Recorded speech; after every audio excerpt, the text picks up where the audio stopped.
What is up, YouTube? Welcome back to yet another video. Hope you guys are having a fantastic day. Razer reached out to me last week and they wanted me to review a couple of their products, and they figured since I am a streamer and I am a content creator, who better than me to review this stuff for you guys? So that's what we're gonna do today. We're gonna review the RAZER KIYO webcam. We're gonna compare it to the C930 and a couple other webcams that are out on the market right now. Now, before we get started, if you guys are new to the channel, please make sure you guys subscribe. And if you guys are on Twitch, when this video is over, go ahead and go follow me on Twitch at DetroitFury, because I do stream a couple times a week there as well. This is the RAZER KIYO, front runner for Razer in the highly competitive webcam market that's targeting everyone, but mostly gamers and streamers looking for a decent webcam that's budget friendly and responsive. Now guys, I know streaming on Twitch and YouTube and Mixer nowadays, it does feel like it's a bit more saturated than when I started, but a lot of the things that stop streamers from starting their channel is having the right equipment to stream, looking at setups like mine and looking at setups from those other big Twitch streamers and thinking to themselves, how am I supposed to even compete with those guys? You know, a lot of them have studio lighting, DSLRs, things of that nature. And I feel like one of the cool things about this camera is it has a couple of those things figured out for you guys before you even start. Lighting being one of the most important factors for webcams is covered by the Razer with a ring light that's fully adjustable for any streaming or recording situation. Despite its shape, this is one of the best designed webcams I've ever seen. When they thought of a webcam, they definitely took some of the major issues streamers have, such as mounting the camera and lighting, and eliminated those problems. The KIYO is a stack of 3 discs with a light ring, a webcam, and a hinge with a grip that squeezes securely to the back of your monitor. On the bottom of the lowest disc is a mount for brackets and for tripods. Just in case you guys prefer mounting this thing on a tripod instead of your monitor, you guys can go that route. Now, I shouldn't have to mention this to you guys, but if you guys are brand new to streaming, the RAZER KIYO is fully compatible with OBS and with XSplit if you guys are going to be using those platforms to go ahead and start your streaming career on. The FPS is pretty standard for most webcams nowadays. You get 60 frames per second at 720p and 30 frames per second at 1080p, which guys, if you're just streaming, you don't need more than 30 FPS. If you guys don't know, most Hollywood movies are actually shot in 24 frames per second. So if you guys are just gonna be standing still and talking directly into the camera and staring at a monitor all day, you guys do not need 60 FPS like you guys do need when you guys are actually playing and recording your gameplay. I know a lot of you guys prefer 60 FPS. I prefer 60 FPS actually when I'm playing my video games as well. But as far as the camera, I always leave my DSLR at 24 frames per second or 30, depending on my certain setup that I'm running upstairs in the game room. Now let me step back from gaming and streaming for a second and throw this out there. If you plan on using this thing for meetings or for conferences, the KIYO is perfect for you guys. It has everything you guys need. It has a ring light, HD video, and it also has an omnidirectional mic. Now most gamers and streamers will be using a separate microphone and a headset, so there's really no reason to actually compare this webcam audio on this camera to any other webcam audios out there. I will say that the C930 audio is a little bit better, but that lacks the ring light that this webcam has. Next up guys, we're going to take the RAZER KIYO up into the game room and we're actually going to test it out versus the C930 and see how it compares in a lower light situation and in a situation where it's well lit. We'll also compare the field of view, the frames per second, and see exactly how the quality compares between both of them.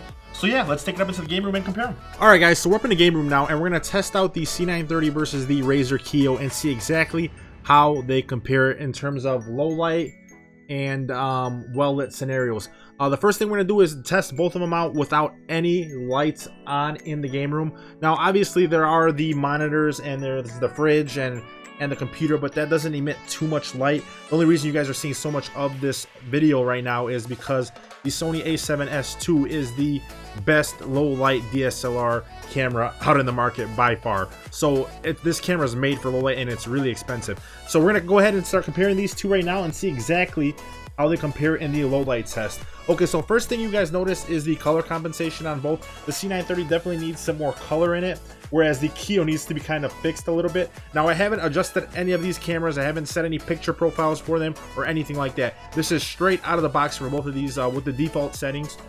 First thing I like testing is the motion, where you can see there's a clear winner with the RAZER KIYO in terms of motion.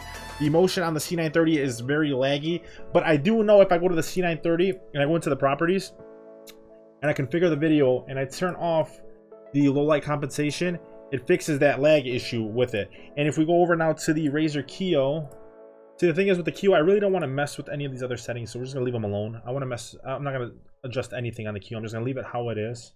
Yeah, we're gonna leave the KIYO how it is, and what we're gonna do now is actually, you see the lag, it's about the same. One thing you guys do notice is that the C930 does have a bit of a wider field of view, which I absolutely love.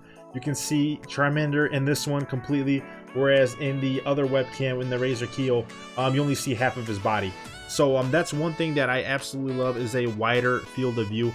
This is, obviously, I think it's an 81-degree field of view, still a lot better than the Logitech Stream Cam that I reviewed a couple weeks ago that was absolutely terrible. So that's for as far as field of view. Now what we're going to do is we're going to turn on some lights in here and see exactly how they are. Actually, you know what? Here's what we're going to do. Instead of using the studio lighting that I have, I'm going to turn on the ring light on the RAZER KIYO and see what happens. Yeah, you do definitely see a lot noticeable difference. Yeah, I mean, obviously the more light you have, the better it looks, the much smoother everything will be. You can see how much more light is beaming off of my face in the C930 over here on the right versus the RAZER KIYO. There's definitely a noticeable difference there. I'm going to turn this down. I'm going to turn it off, and now we're going to use some studio lighting and see how they look. So the studio lighting is just turned on right now, but it's not perfectly set. Obviously for this camera, it's set for my DSLR, but you can definitely see there's plenty of light now to where you can actually get a good comparison between the two. Both of the cameras look about the same, aside from the wider field of view that you guys get on the C930, which I absolutely love, like I mentioned earlier. Yeah, both of them are actually really good cameras. These are both in 1080p 30 frames per second, by the way. They're not in 60 FPS. Not that you can go 60 FPS on the RAZER KIYO. I just wanted to make note of that. Or on the C930. Neither one of them can be 60 FPS. They're both in 30 frames per second right now. 1080p. Now, one last thing I do want to mention, guys. With the RAZER KIYO, yes, you do have that ring light. And yes, it does help a little bit. But if you guys are actually going to be streaming, I do not recommend turning the ring light on. I know it kind of defeats the purpose of actually having the ring light on the RAZER KIYO, but the whole purpose of studio lighting is not to beam it directly onto your face, but to beam it off of the wall directly in front of you and get a reflection of that light coming off the wall, so everything looks much more natural. If you guys are beaming that light directly on you, it does not look good, as you guys can tell. Obviously, now if you guys are in a web conference or if you guys are just doing web meetings and stuff like that, it's completely fine. Obviously, I'm going to that next level for streamers and gamers. You guys definitely want to beam that light off of the wall and get that natural vibe looking off the webcam instead of actually focusing that light directly on your face, because one, is going to irritate the shit out of you, and two, it's not going to look as good as if you beam the light off the wall. So definitely take that into account when you guys are setting up the lighting scenario for this webcam. Yeah, let's go back down into the studio and we're gonna finish up the review. All right, so what do I think? Honestly, guys, overall, I feel like for $100, this is the perfect budget-friendly beginner webcam for you guys. Whether you guys are just starting out on Twitch, on YouTube, or if you guys are actually gonna be using this webcam for conference calls, this webcam has everything you guys need. It has the omnidirectional mic, it has a ring light, and I feel like 1080p 30 frames per second, it doesn't get any better than that for this price range. I will also leave Amazon affiliate links down below in the description if you guys would like to purchase this webcam and support the channel at the same time with no extra cost to you guys. I really appreciate you guys using those links.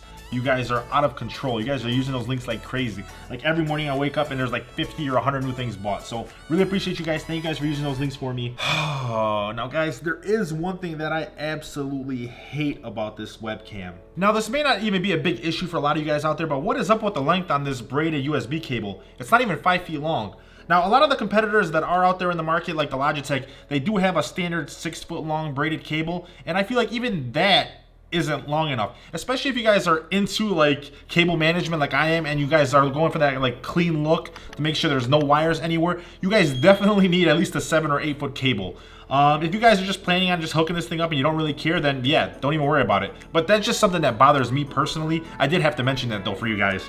Going into the successor of this webcam, moving forward, I would definitely recommend 3 things to RAZER. Definitely first, I would start off with making the braided cables at least 7 or 8 feet long, just in my opinion. Definitely bump up the video quality up to 4K, because I feel like nowadays the standard is 4K, especially with the Logitech Brio 4K coming out a couple years ago. I feel like you guys have plenty of time to start introducing that 4K quality in your webcams. And the last thing, which I feel like is the most important, is that field of view. Make sure you guys make that field of view at least 90 degrees or more. Do not make it like that Logitech Stream Cam that I reviewed a couple weeks ago that literally just came out. The field of view on that webcam felt like it was 30 degrees. It was absolutely terrible. And I feel like streamers, they do need a lot more room to work with, and they do like putting stuff in the background. It's all an aesthetic thing, a look thing for all these streamers, to where they want to incorporate their style, their gameplay, everything that they feel is special. I feel like you guys are definitely on the right path. You guys are making awesome products, and I want to thank you guys for actually sending this out to me to be able to review for you guys. That's gonna wrap it up, guys, for the video. If you guys did end up liking this video, please make sure you guys smash that like button, and yeah, YouTube, I'll catch you guys in the next one. Peace.